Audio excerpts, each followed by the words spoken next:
5, 4, 3, 2, 1, 0. All engine running. Liftoff. We have a liftoff. This is About Space, America's return to space, with news and information on our U.S. space program. Is your host of About Space, David Denal. Welcome and thanks for joining me today.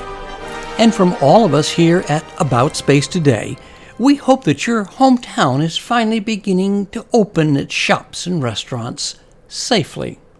America will be great again. In the past few weeks, I've received some questions about tours to the International Space Station, as, quote, NASA Administrator continuously mentions space tourism. And I think I've got your answer. During our program on January 14th, NASA announced the space station was open for commercial business, including space tourism. What about a holiday in space? Get a pen and paper ready to write down the cost for your trip to space. Here's more from NASA. Fancy a holiday in space? The International Space Station is now open for business. According to the BBC, NASA will be opening the International Space Station to commercial ventures, including space tourism. Starting 2020, there will be 2 private space missions per year, each for stays of up to 30 days.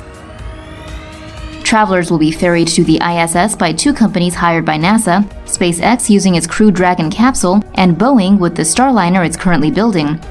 These companies would choose the clients and be responsible for determining crew composition and making sure the private astronauts meet the medical and training requirements for spaceflight. The LA Times reports that apart from a $58 million round-trip ticket, tourists will need to pay $35,000 each day spent at the station. Use of the station's toilets and life support system costs $11,250 per day, while the daily charge for crew supplies such as food, air, and medical supplies is $22,500. Well, space tourism will probably be limited to the size of your wallet. Our series of Return to the Moon to Stay continues next on About Space Today. Are you ready to fly away on a dream vacation? For cruises and all-inclusive resort vacations, call D&D Cruise and Tours at 877-747-8631. That's 877-747-8631. And see us on Facebook, D&D Cruise and Tours, where your dreams become a reality. When was the last time you did something for the first time? Discovered water that was 20 shades of blue. Where a butler served you cocktails on a beach. Ever dined in Paris one night and in India the next? Or the last time you felt like this? Sandals Resorts. With everything included, there's a first time for everything. In 1916, President Woodrow Wilson established the National Park Service to protect the nation's 35 existing parks and monuments.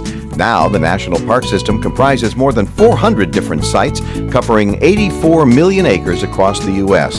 Everything from the beauty of the Badlands in South Dakota to smaller sites that offer close-to-home recreational opportunities. The NPS invites you to find your park.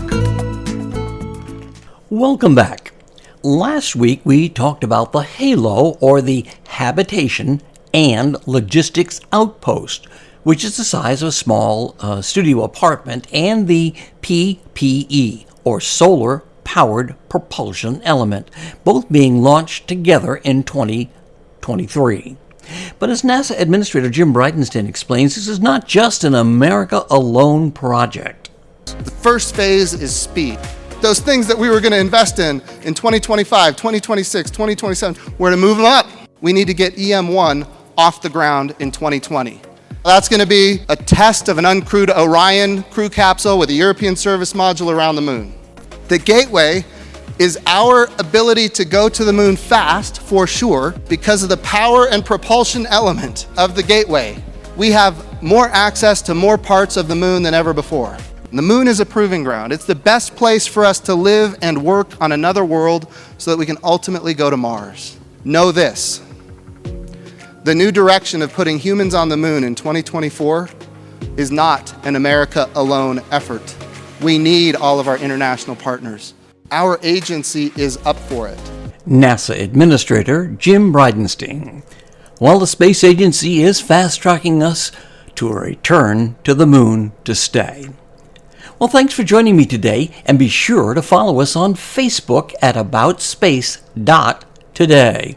And listen to our Friday news report, America in Space, with Rick Potluck from our Washington Bureau. And don't forget to share our program with your family and friends. Join me next week as we explore Hollywood at the International Space Station. I'm David Denault, and this has been About Space Today.